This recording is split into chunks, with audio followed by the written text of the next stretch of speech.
Good evening, all of our friends. Is this my microphone right here? Okay. Good evening, friends. We are back with another episode of Plop Life, People of Other People's Problems. Did you miss us much, Miss Granger? I did miss y'all much. Yes, that was a little bit of Janet Jackson. This is the 30th anniversary of Rhythm Nation. So we're playing a little Janet tonight, little Rhythm Nation, all those kind of things. But welcome again to Plop Life, People of Other People's Problems. I am Deshon Gray. And I am Sacha Granger. Woo! She over there. She don't ever look this way. Look this way. Oh. It's always on her, but she looked that way. Hey. But she here tonight in person. Yay. Hi. And this space, he's not here yet. Not yet. Darren Edwards is going to be here. I guess it's running a little bit late, but that's okay, because right now you have time to go to Plop Life on Instagram and Facebook and YouTube and subscribe and hit the bell so that you can get notifications when we post. Tonight, friends, we will not be going live on YouTube. There's a little bit of technical difficulties in the studio here, but that's okay. We'll upload the video later. You can still look at us on Instagram, and you can still look at us on Facebook, and you can hear us on how they can hear us, girl. They can hear us on Spotify, right? iTunes. That's a way. Spreaker. That's a way. Oh, there we go. And what else? Oh. You can also, if you want to look at us, well, you can still look at us. You can look at us on. Oh, also, I'm sorry. Oh, go ahead. On Sacha Granger's, if you're a friend, can they look at yourself if you're not a friend? They can. Come inside, baby. Don't be peeking. Come on in. I think. Hi, Darren. Hi, Darren. Come on in, sugar. You're in the middle, Darren. You right here. Darren in the middle. Our guest is here. Darren, say hi to all our friends. Your microphone's right here. I hope you speak loud. Come on, squeeze. That's okay. Hello. Squeeze in. This your headphones right here. Okay. Darren, come on, come close, honey. I'm scared. Darren is here. Mr. Darren Edwards is here. That's our guest for tonight. Our friend that plopped down with us tonight on the sofa. Right. Everyone's excited to see you. I'm excited. And hear you. And talk to you and all those good things. Hello, everybody. Hi. Your microphone's right here. Okay. Now, if you can talk loud, because I got a big ass mouth, you can do that. But if you can't, I need you to get up on it. Okay? This your rundown right here. Okay. But anyway, what were you saying? What were we saying? We were saying that somebody is messing with my hookup that I put on this side. Oh, maybe he missed you because he ain't seen you. Who is that over there? Is that Mr. A+? I think is it A+? Hi, A. Oh, he ain't got no. You took his mic? No, it. Oh, here, A+. Use this one. That was his mic. She loved taking your mic, don't she? I need it right now because I don't have my extended extension cord. That's okay. That's A+ from the takeover every Wednesday, 10 o'clock. That's how we do that. I'm blessed and highly favored. Blessed and highly favored. I'm working behind the scenes, y'all, but shout out to Plop Life. Thank you. Everybody, when they come in here, all the ladies be like, that's A+. They love seeing you. But anyway, tonight our topic is going to be handle with care. Handle people with care. That's our topic tonight. Okay. We are going to be talking about. We did a show a few episodes ago about self-care, taking care of ourselves. Okay. Now we're going to be talking today about how we handle other people. So handling other people and other things with care. We believe in doing that, right? Mm-hmm. That's okay? I love this place. You do? Yeah. I'm glad you do. You got to speak loud because I can already tell that you ain't going to be talking loud. Okay. Get up on there. Okay. Okay. Mr. Edwards. Yes, ma'am. Do you want to give a shout out to anybody? I just like to say hello to everybody right now. Okay. Being here. Okay. And your fans especially. Our friends? Yes, your fans. Oh, we call them friends. Okay, your friends. Yes, we call everybody friends. Okay. And your staff. Okay. Yeah, come on, staff. Our engineer, that's a here friend too. That's family. That's A+. And then it's just us. Okay, what you want to talk about? We're also very thankful for being able to be on the Accelerated Radio Network. You can catch us on there. You can catch us on iTunes. You can catch us on Spotify. You can catch us on Spreaker and all the different little apps if you want to listen to us. Tonight, again, we're going to be talking about handling people with care. We do, we'll take this time, I guess, right now to send our condolences to a few people who have transitioned on to glory. or wherever people would like to say they went to. One of those people being Eddie Money, who was an 80s rock star. He passed away this past week. He was 70 years old. He had cancer. Also, Rick Ocasek, who was in the Cars. He was the lead singer of the Cars. That is also a rock group from the 70s and 80s. Well, more 80s. He had cardiovascular disease. He was found by his wife. They didn't know what the problem was, but they finally did an autopsy and found that he had cardiovascular disease. I don't know if he didn't share it with people or if he did share it, but he did pass away. He was 75 years old. And then Cokie Roberts, who was an ABC News anchor for years. She's succumbed to breast cancer, I think today. She was 75. So we do want to send our hearts and our good energy and our prayers to the families of those people, families and friends, and whomever knew them or came across them or felt any kind of energy that they may have given to them. We wanted to make sure that we send our love that direction. Do you have any shout outs you want to give out to, Sacha?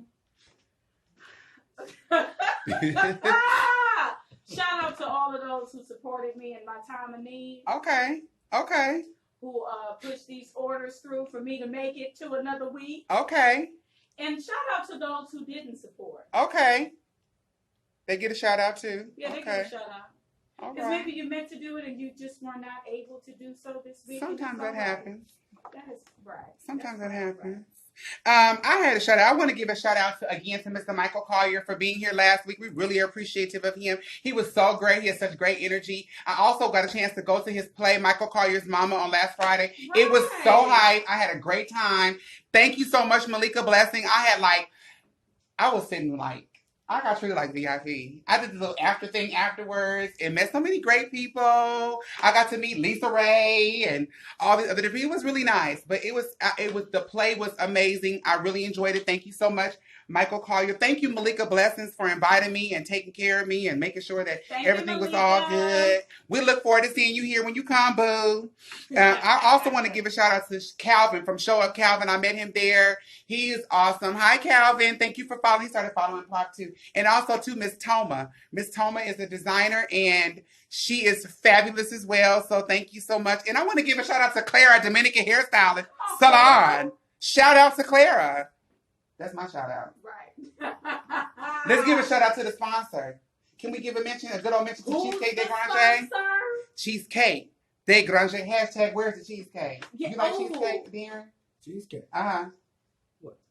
Do you eat cheesecake? Yeah. You have some cheesecake cupcakes from Cheesecake de Granger? He didn't have any from me. Yeah, that's what I was. But you do like cheesecake? Yeah. He does. You got some here? Where's the cheesecake? Where's the cheesecake? Everybody asked that. Where's the cheesecake? Where's the cheesecake? I had no dinner. You didn't? You didn't? No. Because you've been working hard. Yeah. That's all right. You work hard. You work hard. We're going to find out a little later on in the show exactly what you work hard at doing. Is that okay? But what's up with Cheesecake de Granger? Cheesecake de Granger. Mm-hmm. What are we? We are a bakery that is online. Okay. A lot of people have been calling, where are you located? Where are you located? We're located online. We bake everything fresh and we deliver throughout LA. Uh-huh. And so I think we might have an event to do on Sunday, depending. Okay. And yeah, we have a few other deliveries that we have to do tomorrow. But make sure that you give us enough time to prepare because everything is baked to order. Baked fresh to order. Nothing is sitting. Nothing sitting. Nothing is frozen. Nothing's frozen. Everything is freshly prepared. Okay, so Miss Osborne, who is our guest next week, said, I'm going to need some of them cheesecakes next week, please. Okay, I got you. Shout out to Tempo Beauty Supply. We will see them next week. Shout out to them, too. Again, today our topic is handle with care. And later on, we're going to be handling some issues in the flip and rotate section. The flip and rotate section of our show is when we take some different topics or different trending issues or what's going on right now in the world. Mm-hmm. And we talk about them. We flip and we rotate them. We flip our sofas. You on a big green sofa. You like it? Feel comfortable? Yeah. It's a big virtual green sofa. Yeah. Everybody listening's on the green sofa with us. So we all just talking. But sometimes we need to flip them cushions and fill it out and fluff them back up so we don't have, like my car say, ass prints on the sofa. Although he said there wasn't nothing wrong with that. That's okay too. But in that section, what are we gonna talk about in that section, girl? We're gonna talk about Kanye's Sunday service. Sunday service. Yeah, because he's been doing the, well, if you want to call it a Sunday service. That's been trending a lot. It has been. We're also going to talk about compensation fund for victims of sexual abuse by the Catholic priest, which is quite interesting. Very interesting. Yes, and also Dr. Well, I don't even know. Can you call him a doctor? Ehrlich Klopfer. Why are you laughing? Just the way she said it. Well, that's his name. That's his name. Right. His mama gave it to him, not her. Sure it is. William Moult. Mm-hmm. Sean Pleasant. I meant to cross that out, but yeah, you can say it. Yeah. Okay, well, maybe not Sean. Maybe next not time. And is it Casey? Casey Jones. Casey Jones. Yeah. I like the spelling of that. That's how she. Yeah, well, God bless her too, but we'll find out why. Okay. If again, we want you guys Maybe to. I shouldn't chuckle. No, it's fine. I mean, you can check. We live life lightly, right? Sometimes you got to do that. Yes. Y'all might have heard a little bit Janet Jackson playing because this is the 30th. I gotta make sure because I want her to be. Let me see. Okay, I'm good. Go ahead. What's your I'm being silly. Event is to make sure that you're constantly educating yourself. You're constantly reading. You're constantly staying abreast of what's going on. Yeah. Like this past weekend, because I ain't have nothing else to do. I watched like 7 Netflix documentaries. Okay. And I am just flourishing with knowledge. Okay. But it was so that's my random bent. Make sure that you're always on point with the things that you're learning. And some people may not like to watch documentaries, but if you're a person who doesn't like to read, a documentary is probably a really good thing for you. Or you can look at Plop anytime, all episodes, because people get their information from here as well. They come to Plop. Do. We love entertaining people and educating people. That's just our thing. Right. We do that. Right. Was that a good enough example for you? Yeah, or do you okay. need? Okay, well, You come got on it? here. He's been caught on. We got a live one here. Go ahead. Right. Come on, Mr. Ed. This is going a little off the corner as far as the gym. It could be anything. It's random. Anything. I hate when you're in the gym. You got so much time to work out, and you got that one person on the phone. 20 minutes. Okay. And it's a line waiting to get to work out. And It's a line? For a machine? For a machine. What gym you at? A lot of gyms do that. Can we Really? Can we say the name? You can say whatever you want to Whatever say. you want to say. LA Fitness. Okay. Oh, LA Fitness. Notorious guy sitting there with the phone, and you're sitting there waiting. Really? That's my van. You know what? A lot of gyms do that. I think I don't know if it's an LA thing or if it's like people love taking selfies of themselves working out. I'm like, how hard could you be working out if you taking selfies? Like a lot of people will do that and they'll sit there and you will be waiting for them because it's only so many machines in a gym. Right. Yeah, Sometimes you be waiting for a machine and you be like, they really be what are taking you doing? selfies while there's people waiting. Yeah. Friday night pump. Yeah. We had a workout right before the club. Uh-huh. It ain't working Oh, out. that's crazy. Yeah. Mm-mm. That's my rant. I think guys do more than girls though, honestly. What? Yeah. You got something random, A plus? Or nah? What? No? Mm. Is it because you want that microphone over there and not that one? Oh, okay. I got a random man. Oh, no. You said what? He cannot have it. He can't have it? He's holding up the phone. Oh, you do? Come on. Well, come on in. I knew something was coming. It's not a random, but more like a question. Okay. So, Miss Granger, Okay. Yes. since you was over here documentaried out, Okay. I was. I'm just curious to know if you got a little bit of a conspiracy theorist No. vibe. Did it make you just like really question the world that we live in? Well, one of them that I watched, it was almost scary because it was, what is it called? The Great, oh gosh, I watched so many. What it was about was how this company, Cambridge, infiltrated the election.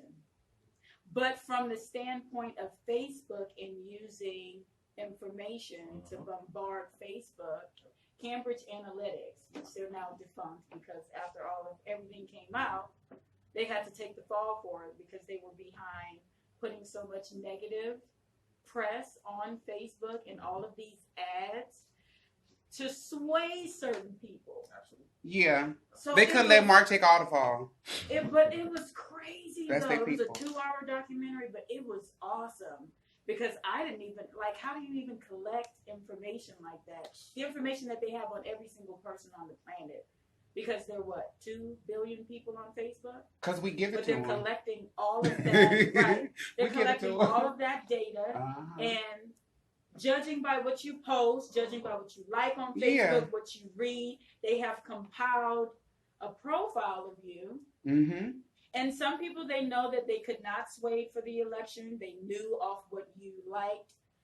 You couldn't be influenced. But there were certain people who were called persuadables, who they could push them to vote a certain way based upon what they have figured out. Because it was an algorithm that they put together. That's how they do it all. To figure out how you would vote and how they could sway you to vote. It's the reason why your crushes are one of the first images that pop up when you hop on Instagram or their stories or whatnot. Is it? Well, that's because that's well, not necessarily your crushes, is the people that you know. That is the people's page you visit the most. Right. I have a random vent. My random vent is about sustaining. And I think a lot of times we get caught up in what our blessings are and what the goal of what we're trying to do is.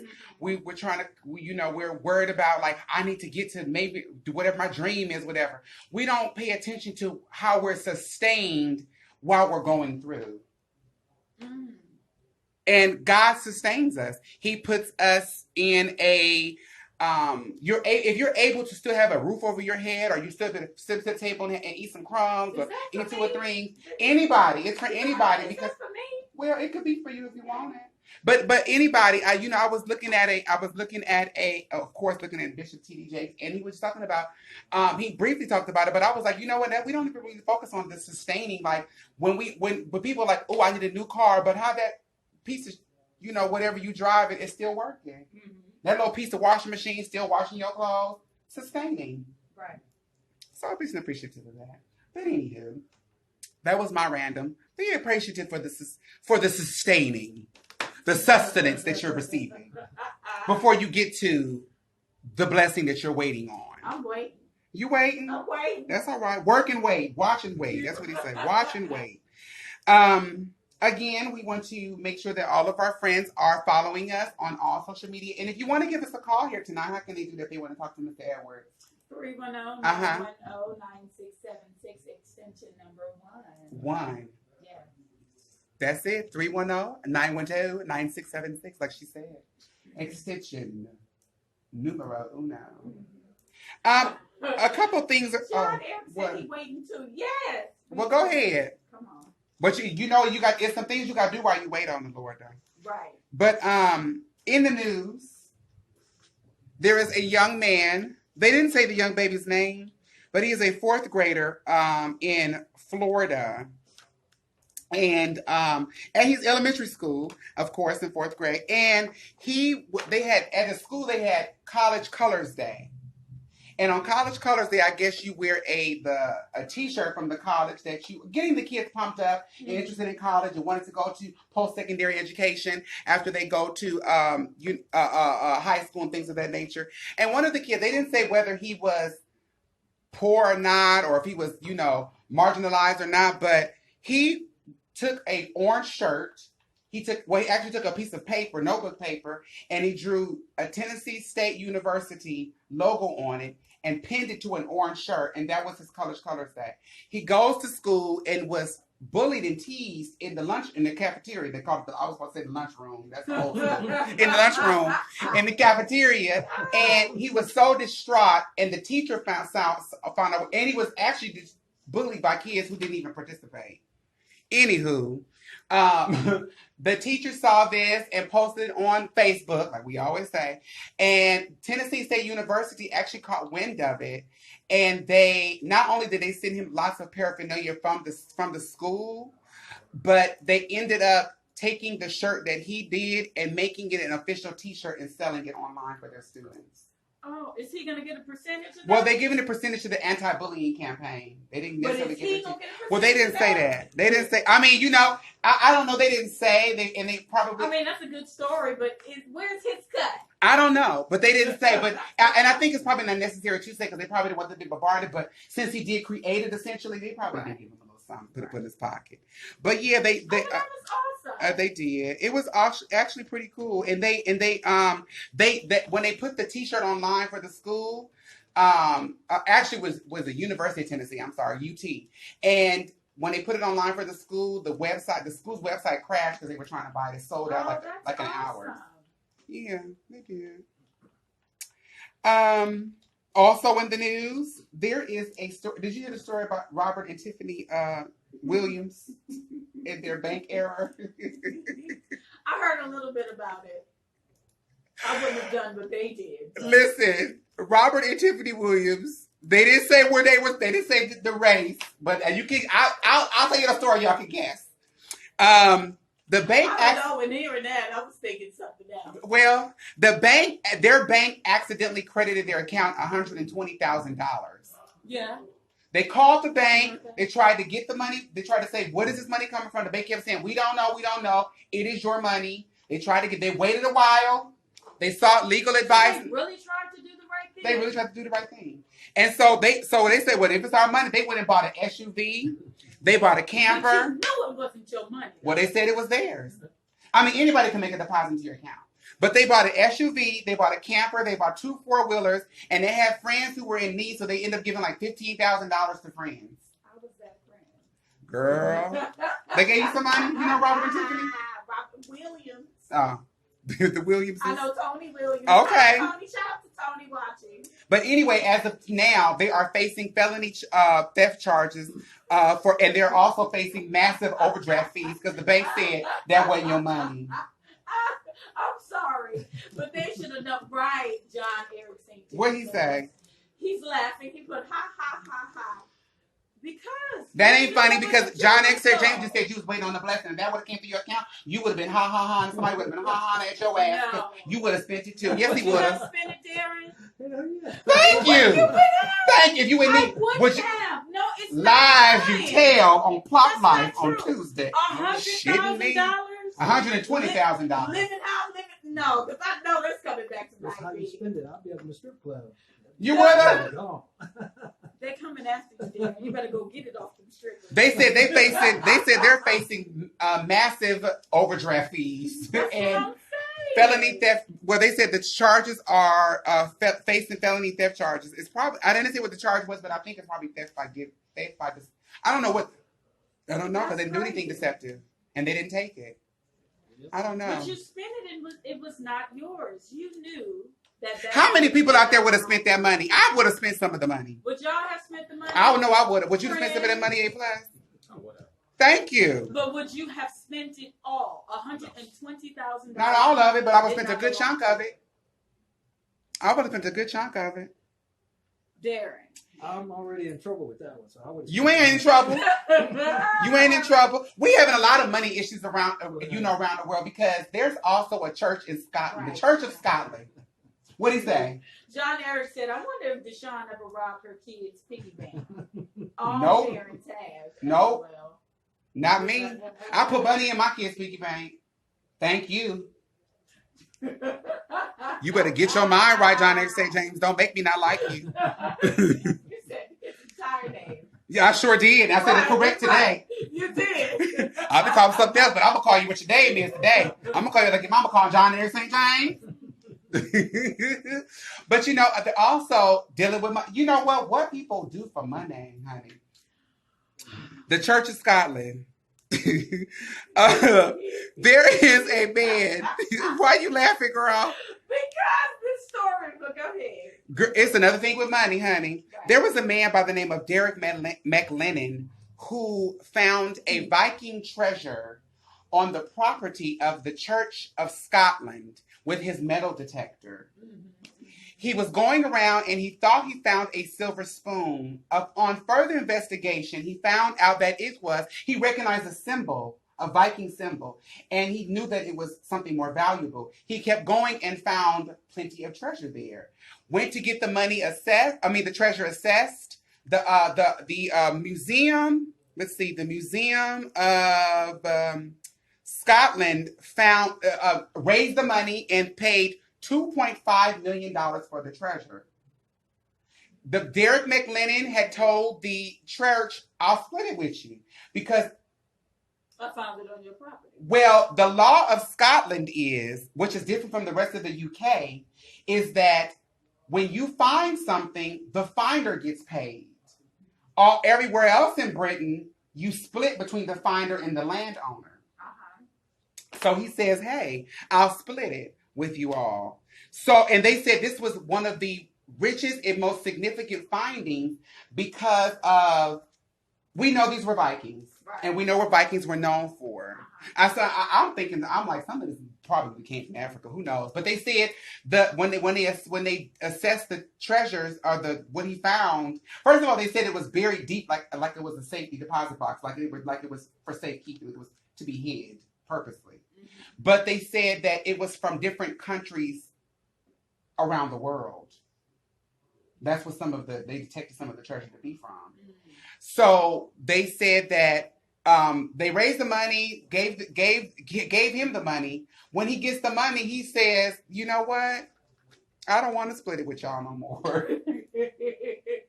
And his friend, who was Reverend Bartholomew, was there and said, "I am terribly disappointed because this is unlike him. He usually keeps his word." Yeah, but that was $2 million. $2.5 million. Yeah. So the church is saying, is the church suing? The church is suing him for the money, and they reached out to Derek for the for a statement, and he says nothing. The church says they only said a little bit. They was like, it's a pending court case, so we can't say much. But they did say that they are suing and claiming they're claiming that they're entitled to equal share. Yeah, I think they're gonna win. Well, Derek McLennan said y'all gonna have to prove it because there's nothing in writing, and the law's on his side. But he stated that he found it on their property. Prove right? that I said that. You ever seen Training Day? Yeah. What was the moral of that story? Trust me. It's not what you know; it's what you can prove. But I'm sure the church, he was corresponding with somebody. I don't think that was all just verbal. Well, he said it was Reverend Bartholomew was his friend, so I don't know if he's in cahoots with the shit. But Reverend Bartholomew was like, "This is so surprising." He was like, "I'm just so surprised. I can't understand." Bartholomew gonna turn on him. You think he gonna turn on him? He gonna turn on him. Well, the church is suing. I'm like, but it's the church, man. You don't get a church nothing. I'm surprised that it didn't go directly to the church since it's their property. Well, that's not the law. The law says... But that's what I'm saying. I'm surprised that that's not the law, because here in the U.S., you find something in somebody's yard that's not yours. That's the property owner. True, but this ain't the U.S. This is, different cultures, different cities, different countries have different rules. But they also said that that is the only part of the UK that has that law. Probably because a lot of Vikings went through there. There has to be a reason for that. Right. You have any thoughts, Mr. Edwards? Because you're looking like you're perplexed. Would you split the money with the church? I was going to say that. What would you do with the money? What would you do? I would do what I said I was going to do. Okay. What would you do? I'll keep my word. What would you do? If I do nothing else, I'll keep my word. If I said I'm going to put the money with the church, I'm going to get the money to the church. Right. It's half of $2.5 million is still that's still a lot of money. Yeah, it's still a lot of money. Yeah. Straight up money. Right. Straight up. Boom, here.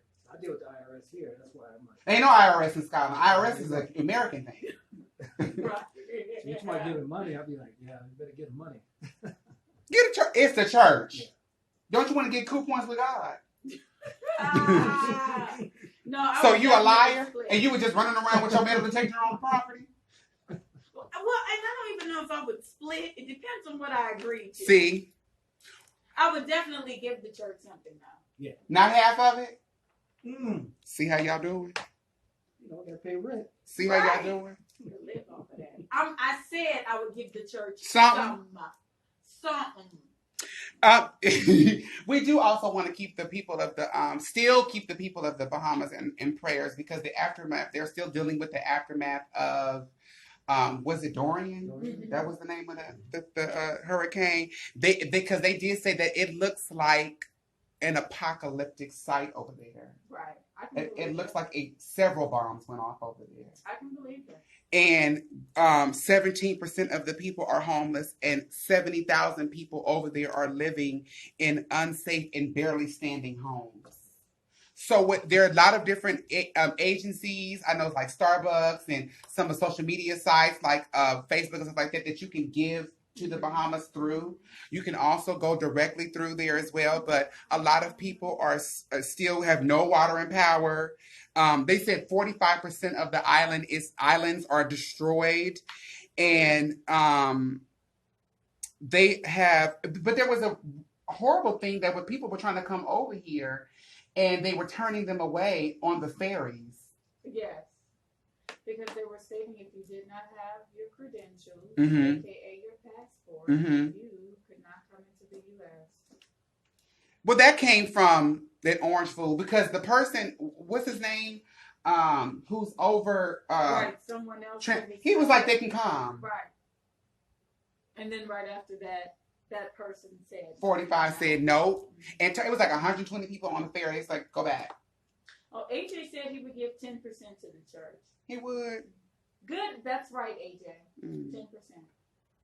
But they are still looking for bodies because they were buried under rubble, and they said the morticians are having to use divers to recover some of the bodies. But they did. I don't know how many as of now, but there were 50 people that were confirmed dead. There probably were more after they had divers come through. This was like a few days ago, or like maybe like almost last week.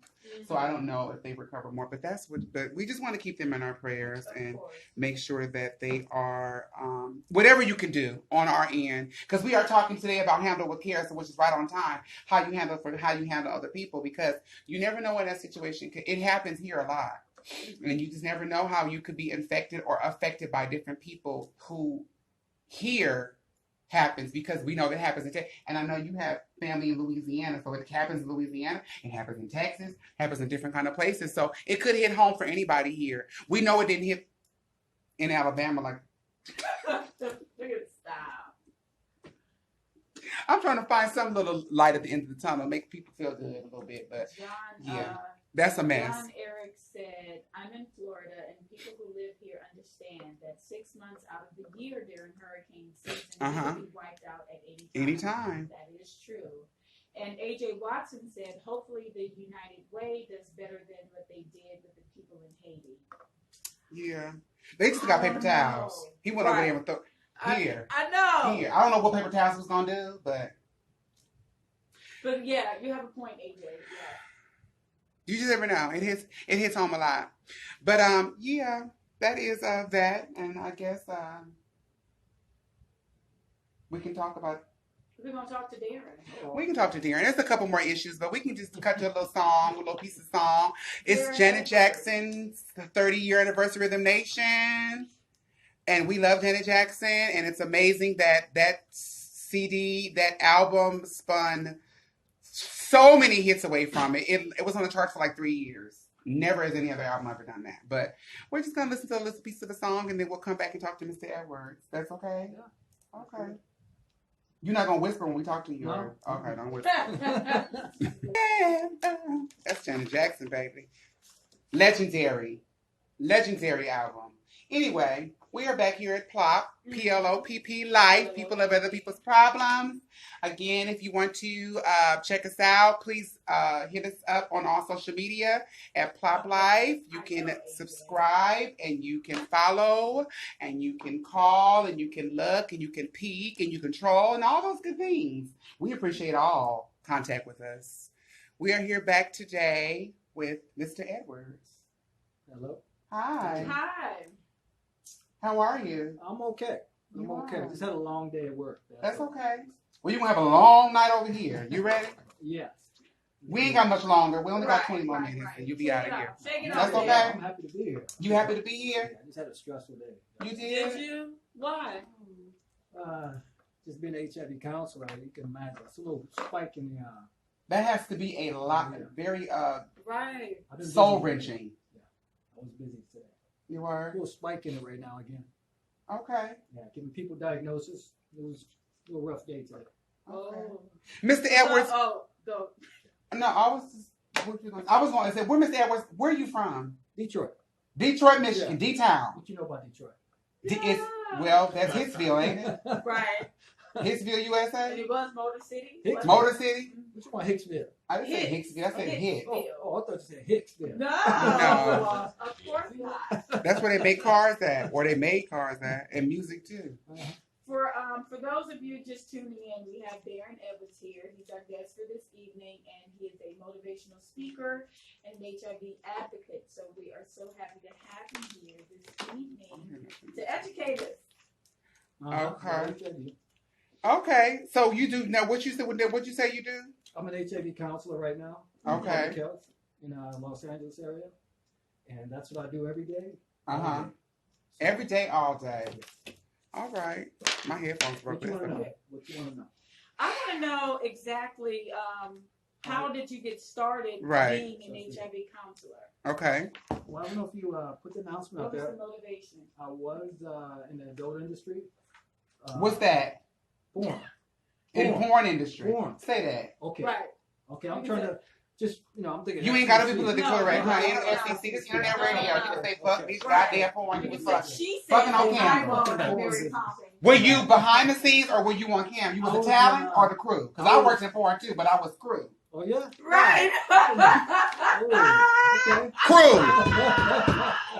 Look what I did. Excuse me, I was not a fluffer. If it was not, I only fluffed hair.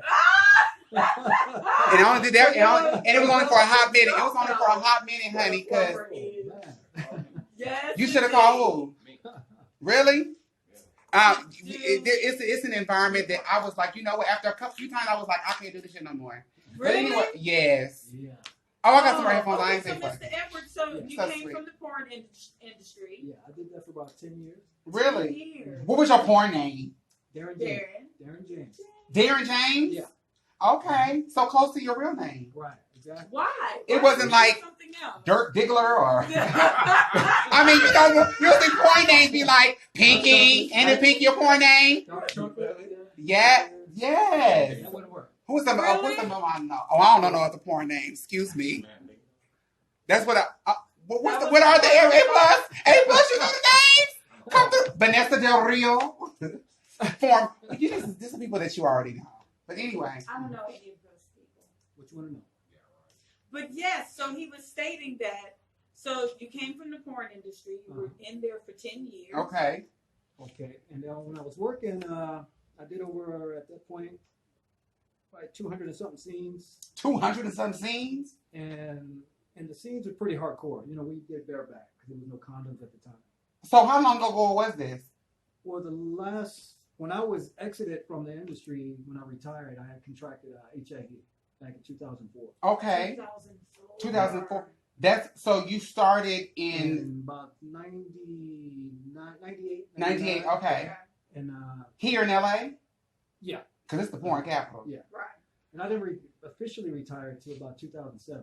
Okay. I was a director for a couple of years after that. Okay. Oh, a director. Yeah. How did you find out? How did I find out? Yes. That's an interesting question. I was working. I worked Brazil, South America, and then I came back to America. I didn't find out till I got back in America, and it was announced. They announced it? Yeah. Wait, so you weren't told before the announcement? Well, the same time I was told, it was an announcement going through To the press. to media. It wasn't social media back then. It was more or less the press and everything else. And you can Really? you can Google all that and you see all the negative. And I went through hell. First time I got when I got diagnosed, pretty much I thought my life was over. Really? I could see that. People's thinking about it is still antiquated. But go ahead. Just the magnitude of coming from that industry in a hetero world, it was devastating for me because I'm thinking my life is over too. That's all I knew. We wasn't really trained on,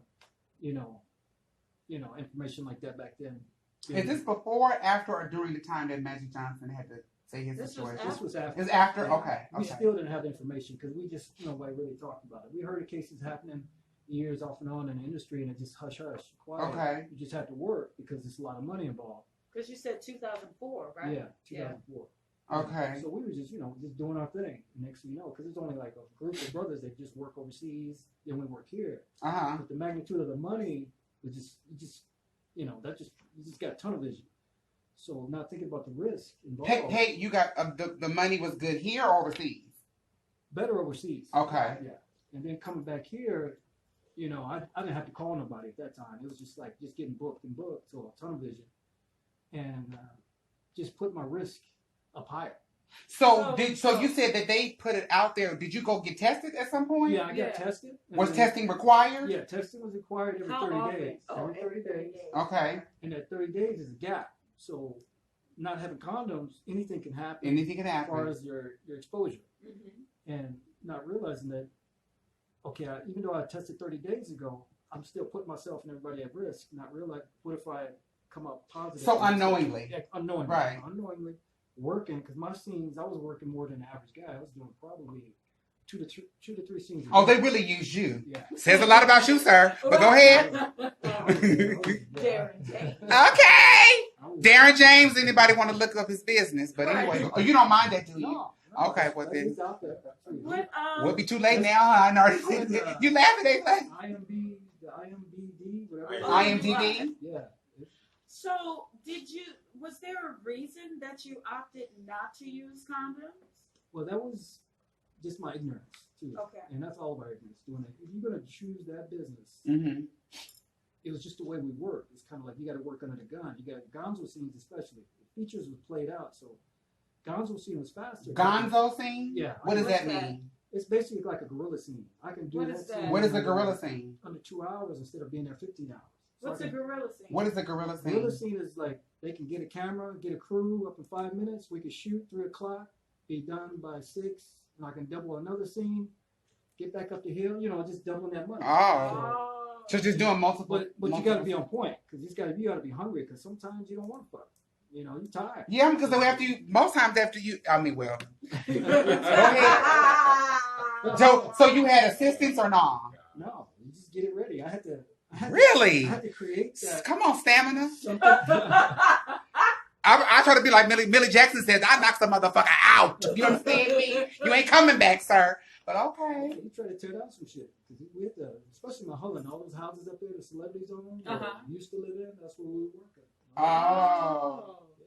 So, but I mean, just your body having to do that. I guess that's a lot. That's what I was thinking about. The average guy couldn't do it. No. What is the most amount of scenes you've done in one day? I've done 3 scenes back to back, and they were very difficult scenes because each one was long, a couple hours. Really? How many women have you been with in one scene? Or one day? 15 or 14. Shush!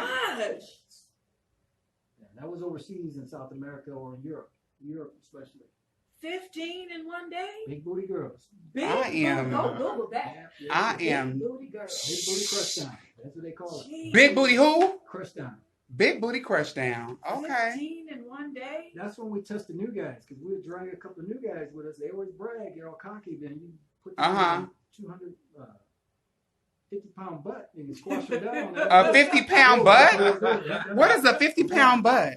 So with me and the other guys that we were, say if you've done 2 or 3 scenes that day, you got to jump in there and save the day because you just squashed the scene, you lost money. So it's all business. What you mean squash the scene? If a guy couldn't keep his shit up, you're limp. Yeah, he's done. Limp Biscuit, not the singing group. So unless the risk is okay. So did they use you a lot to finish scenes? Yeah. If people they were unable to complete the task at hand.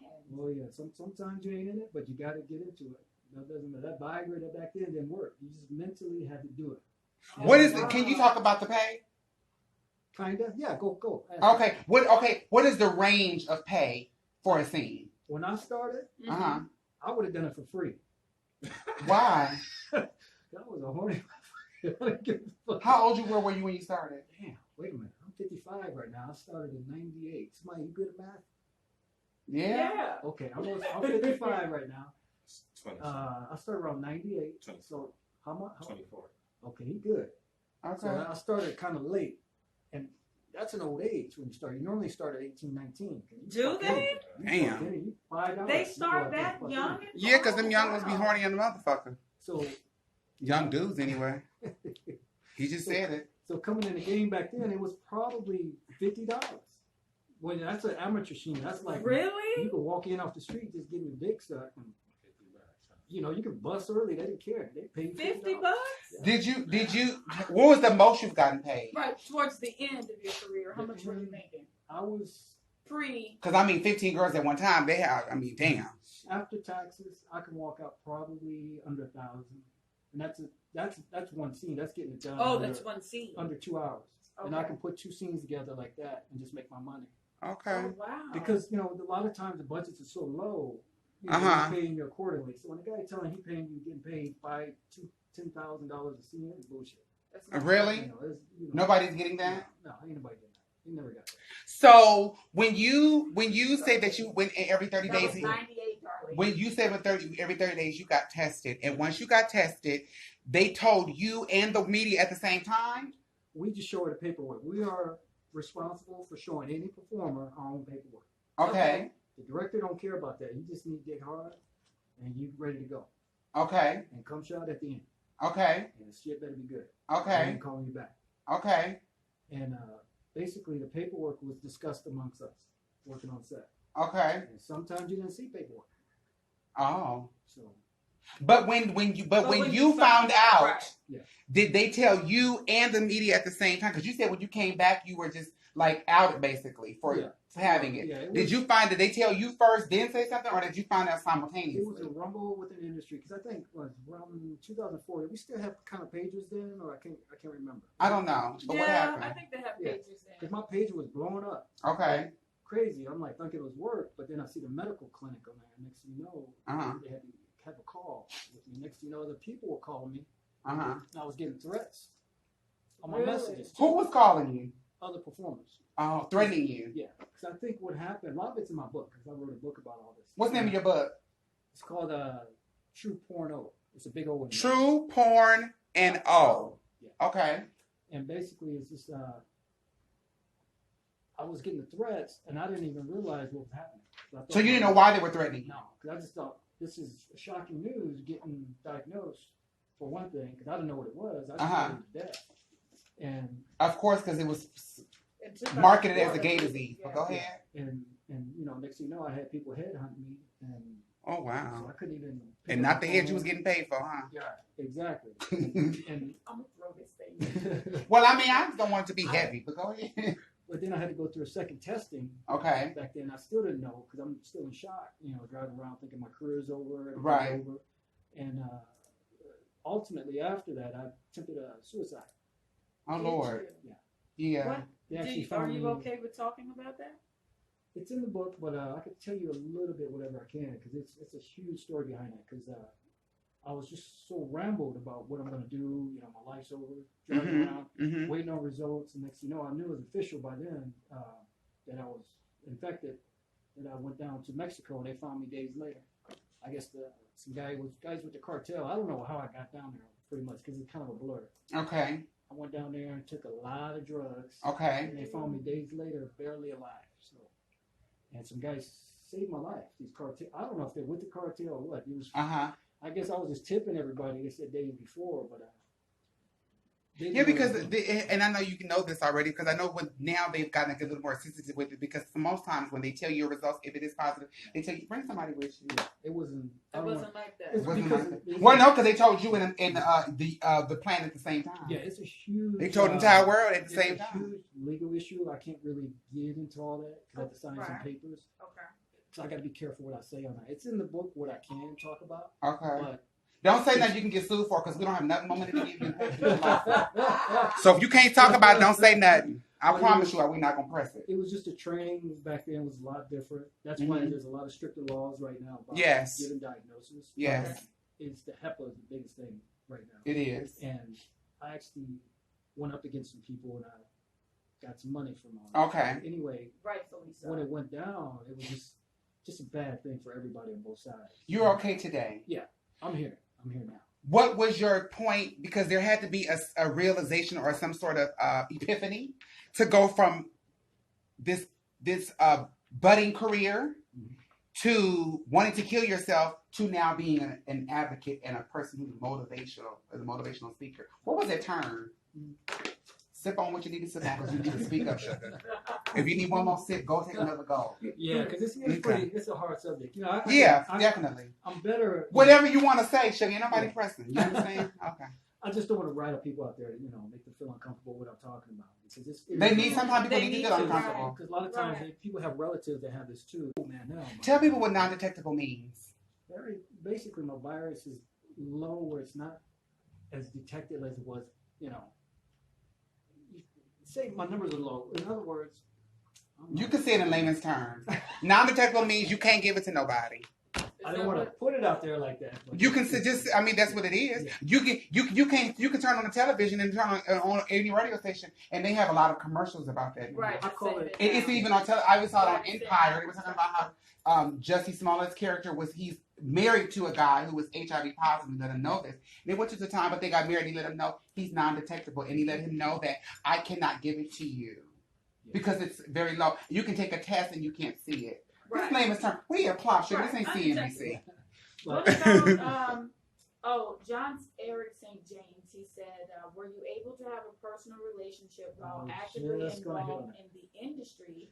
And how did your wife or girlfriend feel about what you did for a living?" I'll be honest with you. To be hungry where I was in that industry is very difficult because you got to be on point.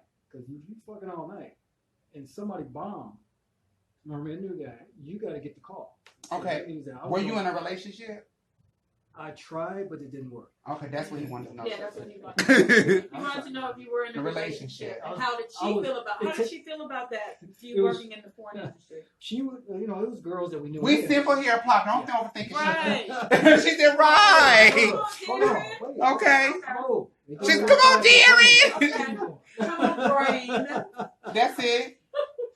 Are you in a relationship today? You ever had that old uncle? You are not. 55 is young. That's all right. Are you in a relationship now? No, I'm not. Okay. What was your last relationship? Right. Wow, 1955. I was about to say 1955. 1955 was your last relationship? So you've never been in a relationship with anybody? I have. Okay. After this incident? Yeah, you know, seriously, I was when I was in the military. And that was back in the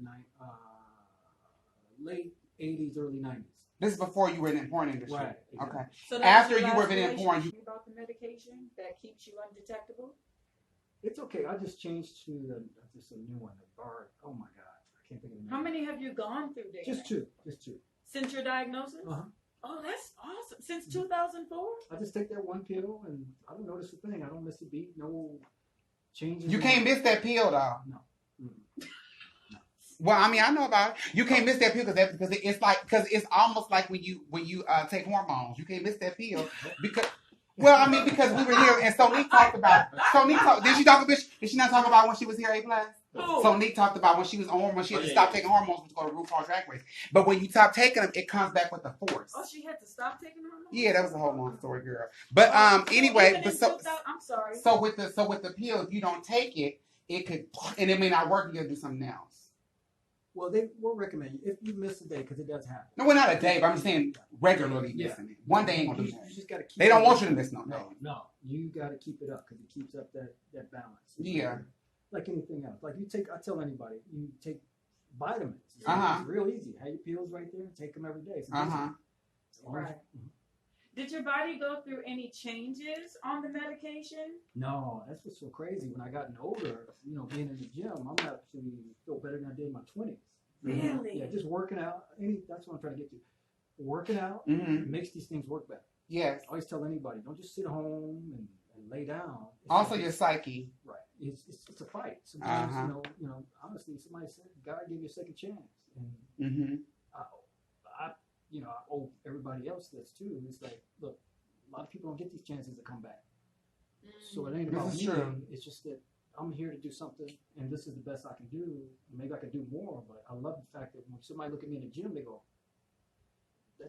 what can I do to help my friends that have HIV? And I just tell them the same thing, you know, just So you advocate everywhere you go. Yeah. So did those threats eventually die down? The ones you said you were receiving before your I'm page? surprised you didn't get them now. Every now and then I got a couple of. Oh yeah, I got some haters out there now. Really? Yeah. Don't call Plopplife again. Go down to Shirley's. No, we don't do that here. You in a safe space here. Right. On the screen. But I can deal with it. You can? Yeah. Okay. So do you know this? Do you know who you contracted it from? We still don't know because the volume of women I worked with in a short period of time was abnormal. Because somebody out there had it too. Yeah, right. Obviously. Very high numbers. And we did a lot of hardcore scenes that we're the ones that changed the course of the... I read about that. Yeah, I remember. Changed the course of what? Of the fucking. Right. Meaning? In the industry. We were doing some hardcore stuff overseas. Like okay, so when you change, you said you changed it. What did you change? How far? What can I say? You can say whatever you want. I want you to say with the truth. I want you to say it. Stuff that people trying to practice at home. Double anal, double bad, stand up, and just destroying everything. So they changed that. You can't do that now? Well, because of the bodily fluids, so ass to mouth and all that stuff. I mean, these girls. But they still have bareback scenes. Yeah, but they kind of. It wasn't. It's hard to. Unless they're old. It's not even. It's just the bodily fluids that you see in front of us were a little different back then because we didn't give a shit. Everybody just had to work, cover it up, and keep going. Now guys would stop. Everybody would prep, clean up, and go to the next position. So bodily fluids in terms of, give us an example. Like ejaculation? Feces, cum, everything, ass to mouth, blood, stuff like bingo. And I was, and they can kind of narrow down where I was cut because I was working so much. I didn't take time off. Because, it was always somebody failing, and I wanted the money. Honestly, I ain't gonna lie. I wanted the money. The money was my addiction. Okay. Really? And it was ass in front of me. And you did it. I'm gonna go do it. And a lot of girls call me to practice anal. So there was a bigger payday for them. I get the scene done, we get the shot. So I was on call. So when did you get to... AJ has a question about detectability. He said, for the public's knowledge, even if it's undetectable, HIV is still transmittable. Is that correct? Yes, sir. It is. It's a possibility. Mm-hmm. It's low, but it is a possibility. Low, yeah. We never rule out anything. No. Okay.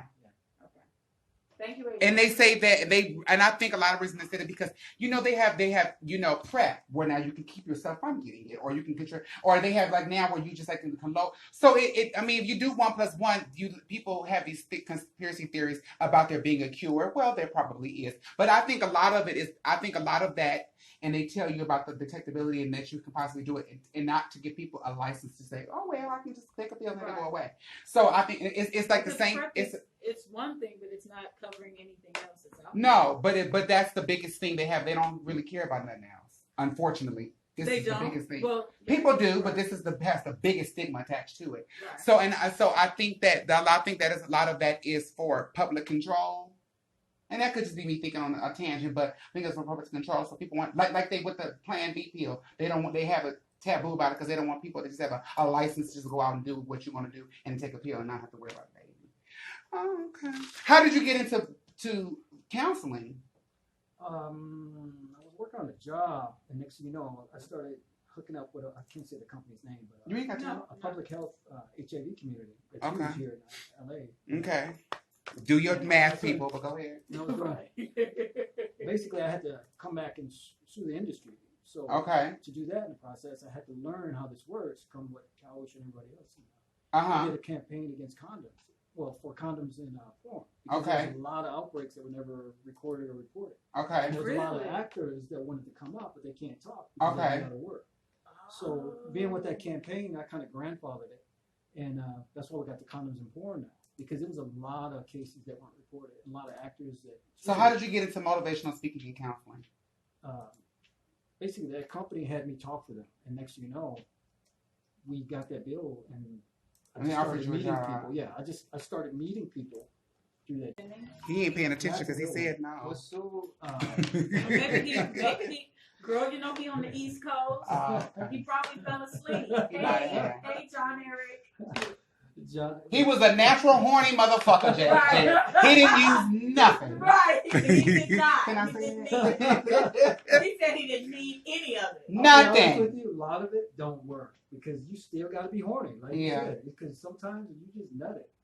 And I was like a horse. And sometimes you're tired. And then you got to get it up again. Well, come on with the But comparison, were sir. You probably were not the average male then. It was funny because I would go on a real quick one. I did one scene, everybody was stopping, the girls would stop and run and watch right when I did my Really? And I remember that. And I must. What? Come on, give it to us, Derek. What happened? That was the biggest one I did. Just covered everybody. Really? Like a water hole? So what happened? It was so yeah. Pretty much. And it was a funny thing. The guy forgot to cut the camera on. No, so they didn't get the shot?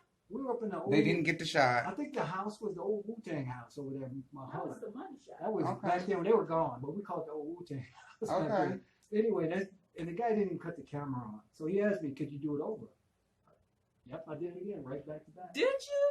And everybody Like a water hole. Amen. I hate you. You know what, Mr. Edwards? I did a big sleep after that, too. I know you did. You probably slept for 2 weeks. Like Rip Van Winkle, I would think. Mr. Edwards, you are amazing, and thank you so much for sharing all of your personal business with us. I know. We really appreciate that. I appreciate you guys having me here. And We I'm really sorry do. if I'm a little tired, but I had. You ain't got to be tired. As long as you can be tired, you can close your eyes if you want to. Just don't speak. Just speak up. Just speak loud, but you can have your eyes closed. You can look at the wall. You can look up and down the clock. It don't matter. You can be tired. That's all right. We'll give you a little no-dos. Oh, that felt good. It did. That's gonna make you wake up. It do. Okay, well, you know what? We're going to just go into a little bit of a Rhythm Nation song, honey, and come back and do a little flip and rotate for a little change. Mr. Edwards will still be here with us. So if we're flipping and rotating, please feel free to flip and rotate with us. If you still fell asleep and woke back up like Mr. St. James and want to ask him another question, you can do that too because he ain't going nowhere. Okay, let's play a song. Thank you, John Eric. We love you. Questions, guys. John Eric is the bomb. He come every week. I know. Well, I mean, he don't come every week. Welcome back to Plop, people of other people's problems. Thank you for tuning back in, friends. We are here every Tuesday, 8 to 10 Pacific Standard Time, and we are on all social media networks, so please like, follow, subscribe, and do all those good things. We are here right now with our Flip and Rotate portion of our show. This is where we take some different issues and we talk about them a little bit in depth. And we flip and rotate. We just liken that to the sofa we're sitting on, the big green sofa. You on the big green sofa? You love it? Take me a nap. We'll take a nap, child. No, not in a bad way. I love this because I'm comfortable. You can take. We want you to be comfortable. That's the environment we want to create. You can be comfortable, and you can take a nap if you want to, but just speak up while you sleep. Okay. But anywho, we take a little our issues, flip and rotate. We just flip the sofa. You know, when you have a sofa, we call it flip and rotate because you know when you look up for something under your sofa, you flip up the pillow seat cushions and you find something that you were looking for. You may not find what you were looking for. You may find something you wasn't looking for, but you flip them back over, you got a new sofa. First up in the flip and rotate, Kanye West Sunday service. Sacha, is it church?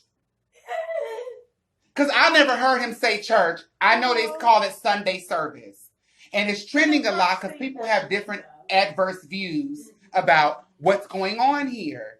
Judging by what I've seen on my own with my eyes, it looks like they're just singing. Right. And they're singing not necessarily gospel songs On Sunday whenever they're congregating. Hey, when 2 or 3 are gathered. You know what I'm saying? In his name, not in Kanye's name. Don't misquote that. So, You got to be gathered. It depends on whose name you're gathering in. that was my response to your question. Okay. If it's church or not. And when I say his, I mean Jesus. I don't mean Kanye Yeezy. I haven't passed no collection plate around, so I think everything is on there. I think What do you think about it, Now look at me, comfortable TT Deshon What? Gray. What do you think about it? I mean, it's Kanye West having a concert. Why you say it like that though?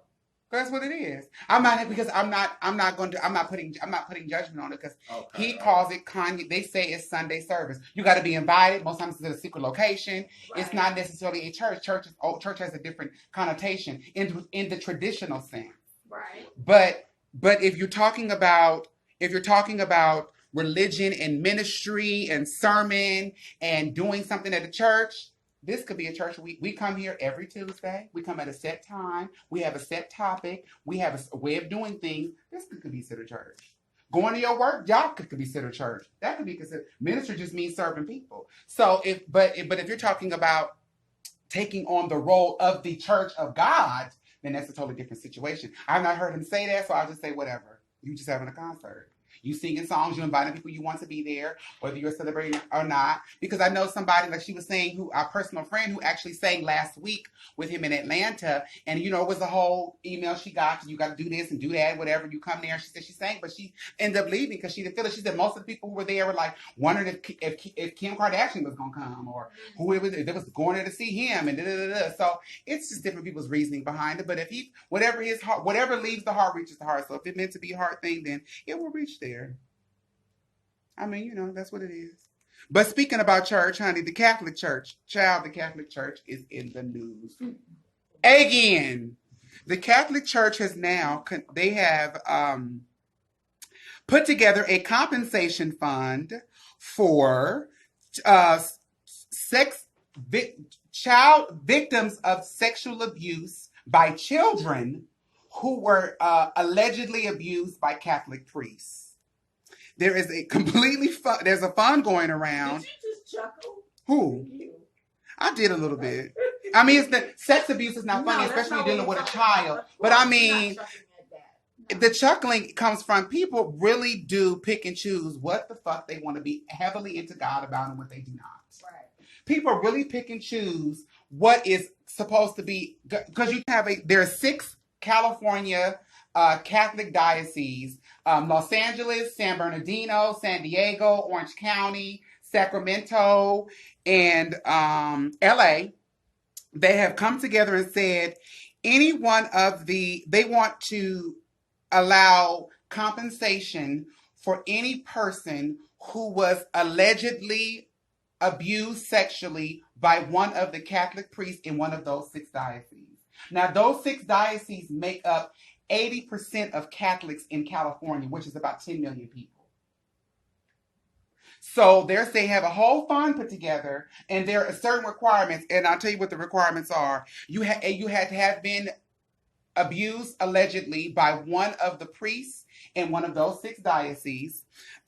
You would have to be a minor at the time of the alleged abuse, and there is absolutely no statute of limitations, even if it's past criminal investigation. There's no statute of limitations, so it could have happened to you 50 years ago. If it happened in one of those particular things, in those particular dioceses, you are eligible for it. They will discreetly help you file a police report, and the fund is being administrated by an outside agency, and they're giving you money, and there is absolutely no cap on the amount.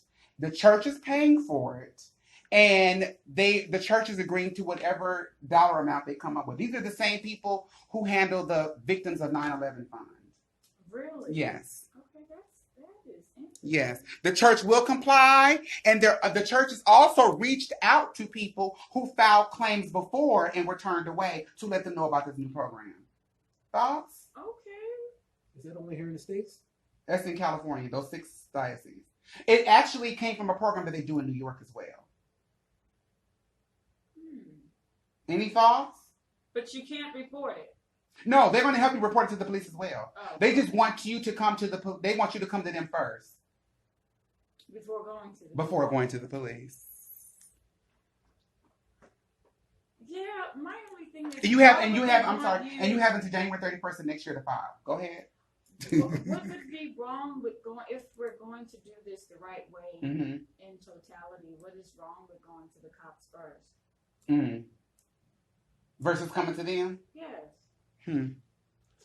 They said they want you to come. A fund. I mean, because they want you to go to the reason they want you to come to them first is because they don't want you to sue the church. That's why they said that. Right.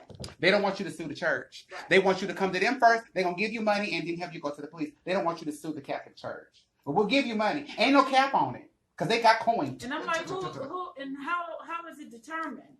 I don't. How do we determine that Michael gets this amount, John gets this amount, right? How you is only that? gonna say their names. Messy Michael and John, but go ahead. Come on, angels of heaven. You better say Michael and John. Ain't Mike Archangel? Go ahead. But I'm just wondering. So how how do you make that decision on They're- who gets what? They How are is that leaving. divided. They are leaving it up to the. It's not a class action suit. Right. It's So not your class suit has nothing to do with action. mine. Right. Or this person, Michael's has nothing to do with John's, because I'm not a Catholic. Michael's has, and it's alleged. The burden of proof is not on you. It's alleged. Right. So, I mean, I don't know if people are going to come out. And they're also saying that you don't have to prove citizenship. Because a lot of Catholic people are from, like, Mexican. Right. Or a Latin descent, Right. Latin descent. So they say you don't have to prove, they don't want people to be scared. You don't have to prove citizenship. Mm-hmm. That's what they said, child. So what were you going to say? You have any thoughts, Mr. Edwards? It's only in California, right? Those 6 dioceses that I named. What about the cases in the United States? Overseas and stuff. That's what I always think about. They're not picking up none of them situations. They're only talking about what's going on here in those 6 dioceses. Yeah. And they, like I said, they have the same program in New York for certain dioceses there too. Those are the only 2 that they've mentioned. I don't know if they have it worldwide. But I guess it would be a state-to-state thing, though. Right, it would have to be because the dioceses are all different in different areas, right? He was missing for all these years, and that's where they found his body. Well, what was left? They found his body from outer space, and he was driving a Saturn. Right. Right. When I read that, I was like, oh, the irony, but go ahead. A white Saturn. But Saturn in space. It was submerged in a murky pond behind a gated community, and this was in Florida. Mm-hmm. But that's amazing, though, that somebody. But if you see the picture, if you Google it, you can clearly see it's a vehicle in the pond. Yeah.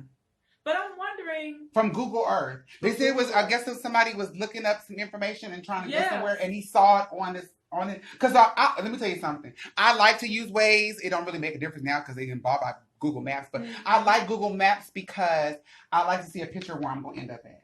Yeah. So you can take your finger and move it around, and you can drive around the neighborhood. So I don't know if that's what that person did, but he saw the picture and reported it, and it was like, ain't no picture. And he called the person, ain't no car in the pond behind my house. Right, because they contacted the person who currently lives there. Right. Because it wasn't submerged deep. No, it wasn't. But he said, no, it's not a car in my pond. Uh-huh. Yes. How'd it get there? That's the thing. I know. Well, the thing about it is that they said that when he left in 1997, he left at 9 o'clock. He had been drinking. Right. He left about 9:30. He called his girlfriend and said she was on the way, and she said he just never came. 22 years later, he just never showed up to the house. So I don't. But at the time, this was an undeveloped. It was nothing was on the property. Right. It was undeveloped land.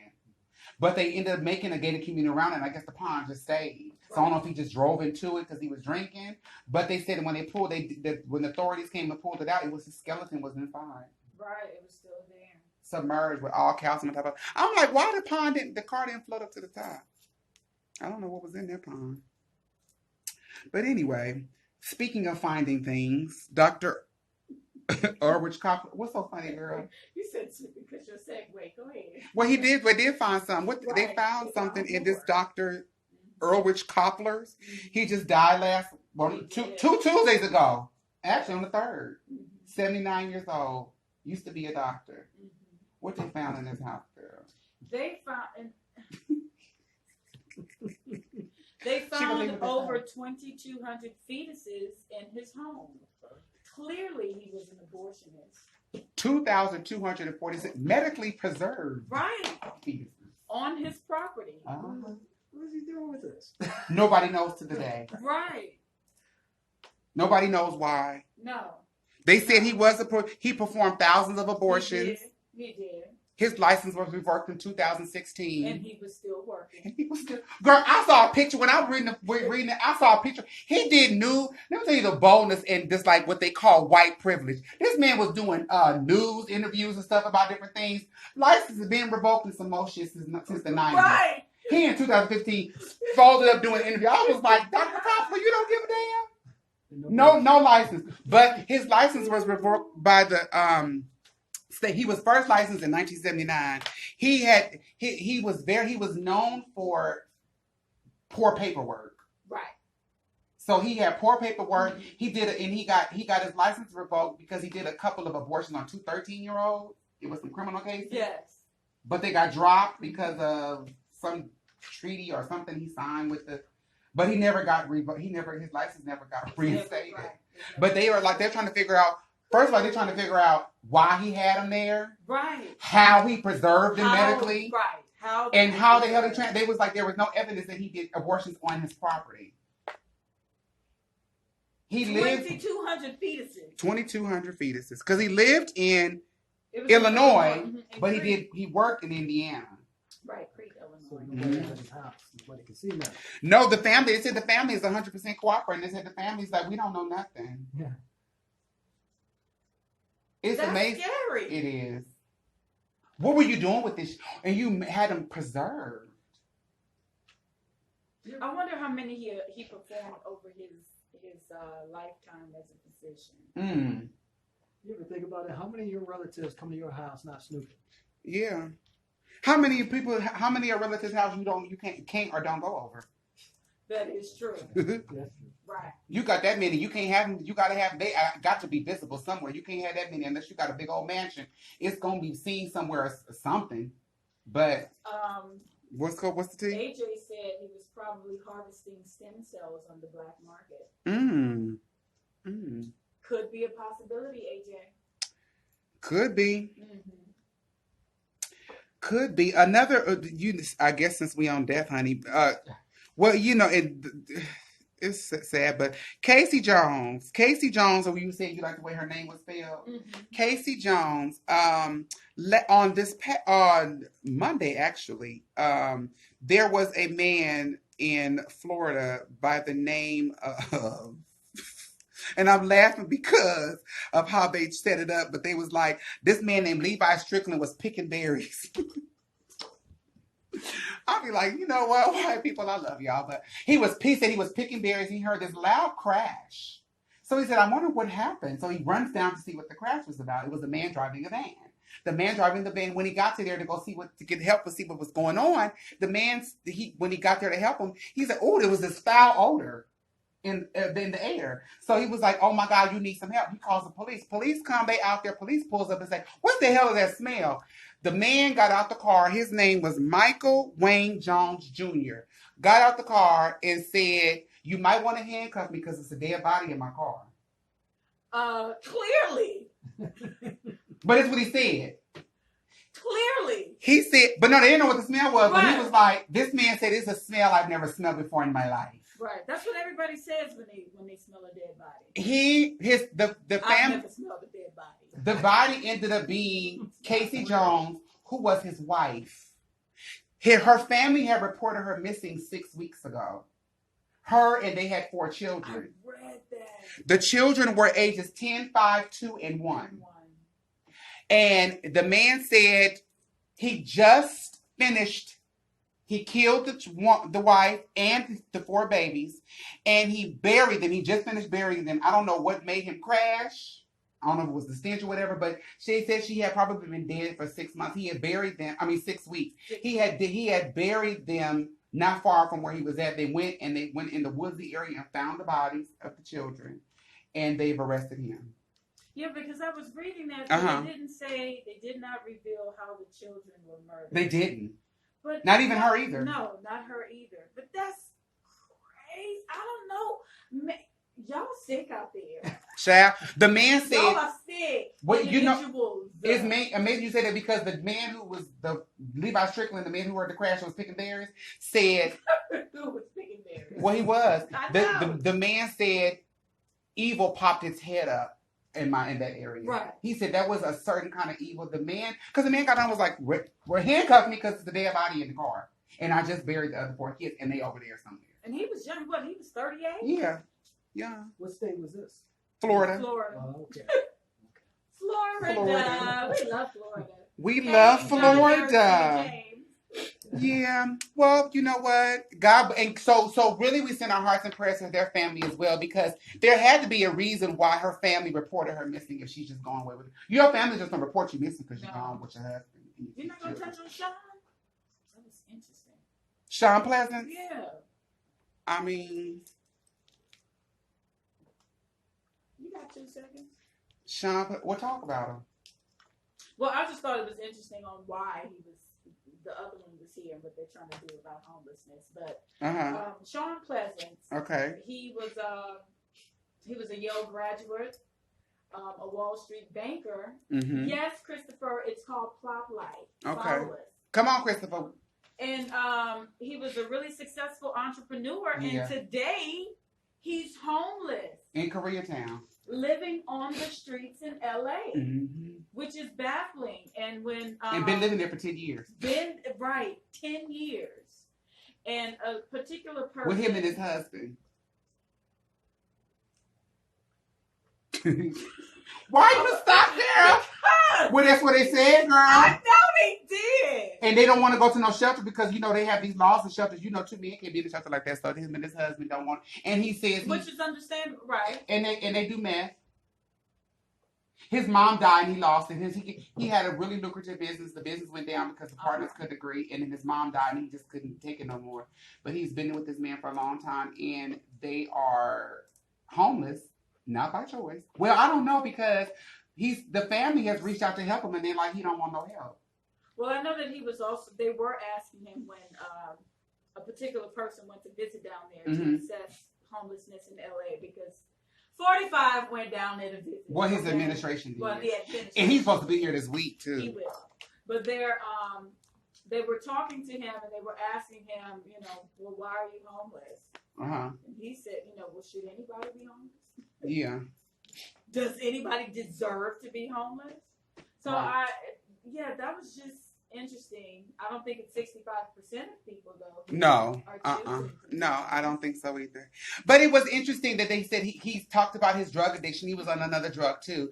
And he talked about drug addiction and he talked about, being down there and how the solution that 45 does have is that he wants to just squeeze it because his solution is it needs to be swept all up. The people need to be swept up and they have an empty government building when to put people in. But people are like, what the fuck is this empty government building? Why is it secluded somewhere? And that's not helping the problem because a lot of the advocates are like sweeping them. It's a difference between saying, I want to help you get off the streets and change your mind than saying, I just want to clear my street so I don't have to see it. And put you in the building. And put you in a building somewhere. So that's what they're having an issue with too. But shouldn't it be a start though somewhere in putting them in the building? Well, the thing about it is that they're like it's secluded, and he like the gentleman was saying, he was like, I might want to go to the library. So if I'm homeless, I don't have a way of transportation. So if I'm stuck out somewhere, I can't get nowhere to do what I need to do. Then what? People who are homeless don't mean they just live in a tent all day. People have other things they are I'm thinking of trying to accomplish. I don't know, but he did say that his family has reached out to him. I don't know what the stipulations are because sometimes people have stipulations on their help. They do, but he doesn't. He's denying it for a reason. I don't know if maybe they have a problem with him being gay. I don't know. But there could be different reasons. But there's some reason why you would rather be down there than, and he doesn't seem like a person who has mental issues.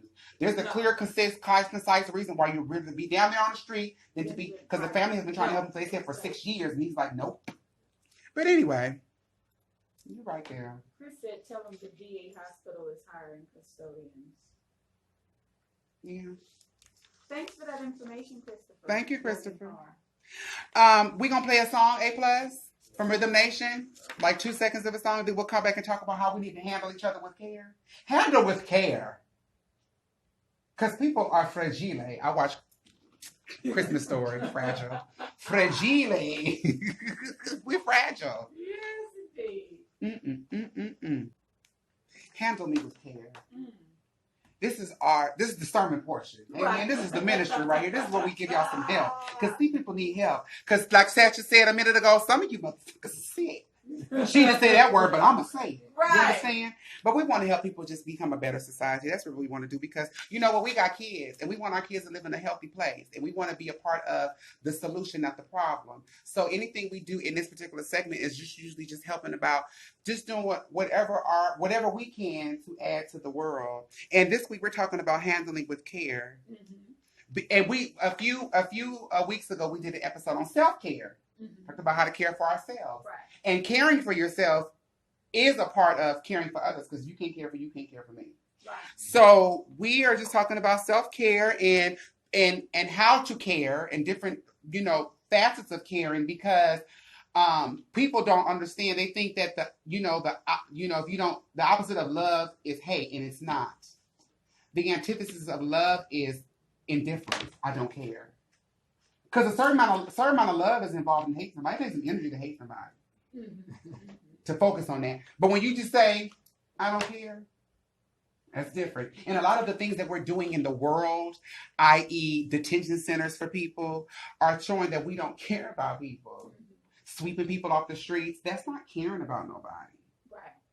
So we just want to make sure that people are, we're doing whatever we can to put some positivity in the air and talking about, because God cares for us and he cares about how we feel.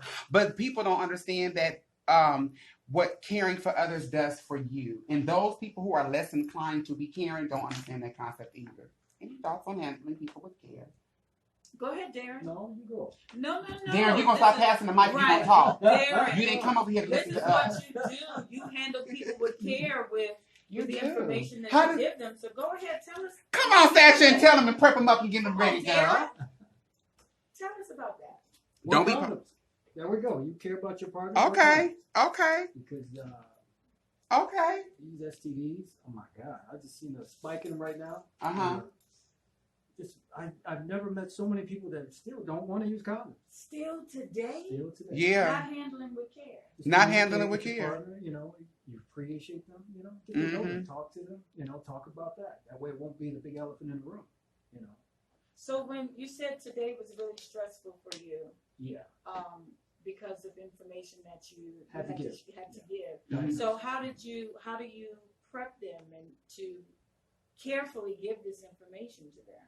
That's a tricky question because it's really hard. It's not the same every time because every client coming in there, and some of them just coming in just to do a regular test, and some of them I've been testing for years. And recently I tested people that I kind of known off and on, and be able to give them a diagnosis finally. Because of the activities, little spike in there with the drug activities going on right now, and I've never seen so many people on meth right now. It's just crazy. That was the other drug that man said he did. And I have to give them their diagnosis, and I go right back to when I first got mine. Every time I'm doing this. Really? Okay. It's amazing you say that because that's one of the things that I have put down. It's like caring has a behavior, right? Like you said, using a condom. Caring has a behavior, and usually caring involves helping, providing for, feeding, protecting, hugging. Those are all behaviors of somebody who cares. Right. So you have to. So it's a lot of it has to do with not necessarily, speaking, but like you said, behavior. You know what? I care about you, and I care about me, so we don't. Exactly. Or sayonara. See you next time. Because caring causes you to move no matter how you feel.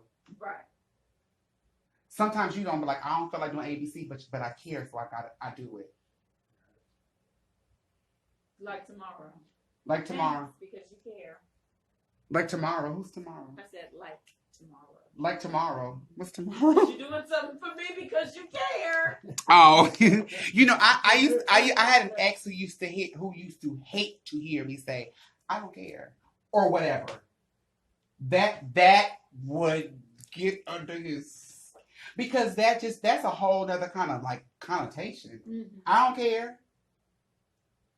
That means something that means something totally different. It's like you can speak to, when you say that, it speaks to many emotions, saying you don't care about something or someone. But on the other side of that, it was something I was reading. It was a quote, and I can't remember who it was, but she said, when you care about somebody, you say their name differently. I can believe that. Yeah. When you care about somebody, you say it differently. But it does, and I think that people who are caring are always caring, even to strangers. Like when Michael Collier was here last week, he said something that was like, I'm taking that one. He was like when you're a giver, you give all to all. That's true. So when you are caring, you are always a caring person, no matter, even if the person you're caring for does not have the ability or willingness to reciprocate. Right. Because it's genuine. It's genuine. Right. And you do it. And so you can't be, tricked or finessed because you're doing it because you care. So whether the person has the ability to return it and they won't, or if they don't have if they have the willingness that they could and they just choosing not to, you still do it because it doesn't change who you are. Exactly. I think that's why I do the job I do. Because I didn't have that when I first got diagnosed because I was in the world. Because I was in the world, honestly, I was cold, not completely cold. I just worried about getting the money, getting the job done. But when it happened to me, getting diagnosed, and all the stuff just hit me at once, the negativity. Every time when somebody come in that door, negative or positive, I'm going to stop. And not just do my job, I'm going to care. Yeah, because look how you turned that around. And that's why I did it. Because you could have taken that whole situation and been like, well, I got my help. Oh well. Yeah, I don't look at it as a job. I just look at it as I love going to work because sometimes people got issues, got things going on. They want to talk. We ain't got to talk about HIV. Just talk about coming in, going through a situation. I try to my best to give them some kind of experience that I had, so we can communicate. And it's I'm not going back to like I'm healing. I just care about them coming in with that and just share. But that does heal people when somebody knows that you care about them. I'm talking about me. I'm talking about me. I just like to help them. I just give to them whatever I could, everything I can when they come in that door. And that's what I'm talking about. I'm so drained. Even though I get diagnosis, there's other people with other issues coming in, and they walk out laughing. You know, so you use your past experience of people not caring to care. Right. That's what. Yeah. Come on, turn it around. It took me a while to get there. Yeah. No, it didn't. I just came to. That's what I just came. That was an epiphany I got from just hearing you. That's beautiful. And that's why I go to. And when don't get me wrong, like I said, I give a diagnosis. It's not just that. It's just when people have so much going through their lives, just work, relationships, and death. That I experienced in the past couple of days. It was pretty heavy this week, and I felt myself just consoling. And that's the best part about that job. I get that special time, and it's not in our training package half the time. It's just what comes natural. And a lot of them don't know my past, and I like that. But the ones that do, they go, man, I appreciate just talking to you, just coming here, just give me the time. I say, look, I didn't have that, but it's not about me. It's about me. Just, That's beautiful. Because that doesn't involve any kind of manipulation. Because you can make it look like you care about something. Because a lot of caring has nothing to do with your action, has everything to do with the attitude. Because there's a difference between you saying here and... You know what I'm saying? Or how somebody cleans up or how the service. Because a lot of the type of caring you does has a lot to do with what you're caring for. Because you would care for your children differently than you would care for your job. You would care for your home differently. You would care because of the ways you do. You take your time because you don't want any flaws or any corruption to it. Right. So you caring, like you said, a part of your caring is listening. You just like you said, they ain't even talking about nothing to do with HIV. They're just like talking about their day, and it's helping them to be calm and maybe not jump off the deep end. Right. You know what I'm saying? Or maybe not go to a Walmart and start doing a senseless shit to people. Right. Oh, for real? Yeah. Because that's what terrorists do.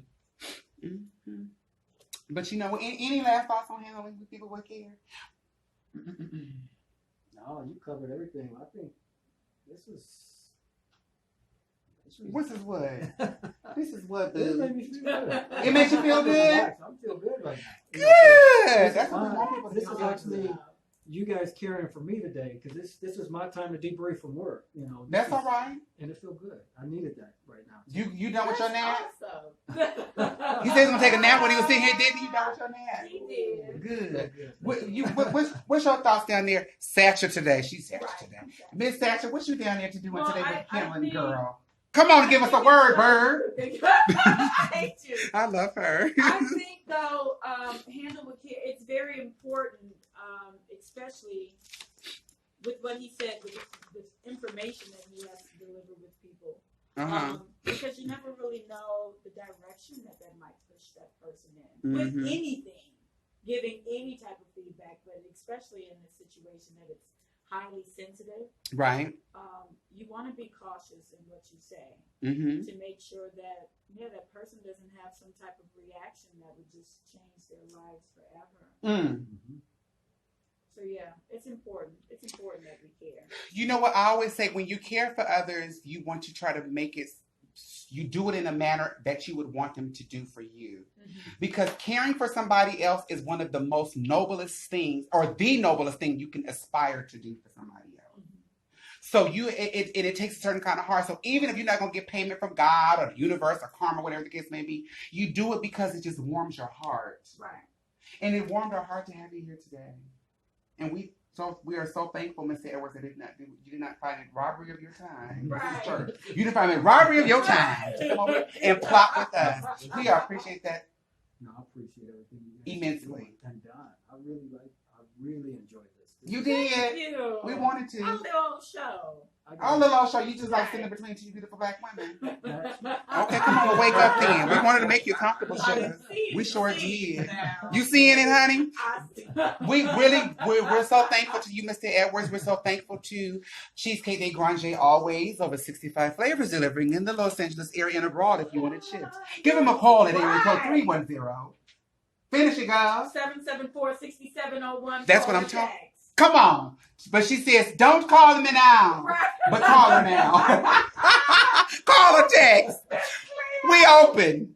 Next week, we're going to have the Osborns on here. They own Temple Beauty Supply, a black-owned beauty supply store. Honey, they will be here next week. And next week, we'll be talking about Say It Until You See It. We'll talk about some manifestation. Can I do that right now? You can. I foresee.